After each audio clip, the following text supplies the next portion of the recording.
ഈ ലോകത്തിൽ പലയിടത്തുള്ള ജീവജാലങ്ങളുണ്ട്. ഇപ്പോൾ ശാസ്ത്രം പുതിയ ചില കണ്ടുപിടുത്തങ്ങൾ ലോകത്തിൽ നടത്തിക്കൊണ്ടിരിക്കുകയാണ്.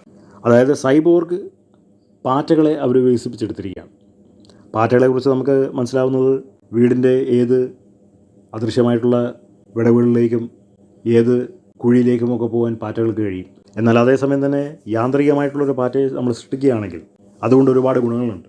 ഇപ്പോൾ കൃത്രിമ മൃഗങ്ങളെ ശാസ്ത്രം ഉൽപ്പാദിപ്പിക്കാറുണ്ട്. കാരണം കാട്ടിലൊക്കെ പോകുമ്പോൾ ആനകളെക്കുറിച്ച് പഠിക്കാൻ ഇതുപോലെ കൃത്രിമമായിട്ടുള്ള ആനകളെ അവർ സൃഷ്ടിച്ച് അതിവിടെ വെക്കാറുണ്ട്. ആ ആനയുടെ കണ്ണിനുള്ളിൽ ക്യാമറയായിരിക്കും. എന്നിട്ട് ആ ക്യാമറയിലൂടെ അവരതിനെ നിയന്ത്രിച്ച് ആനകളുടെ സ്വഭാവത്തിനെക്കുറിച്ചൊക്കെ പഠിക്കും.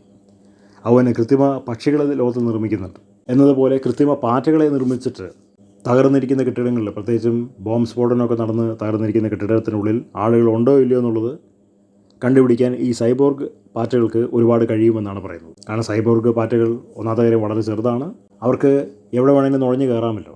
അത് ലോകത്തിൽ ഒരു കിടുകാച്ചി ആശയമാണ്.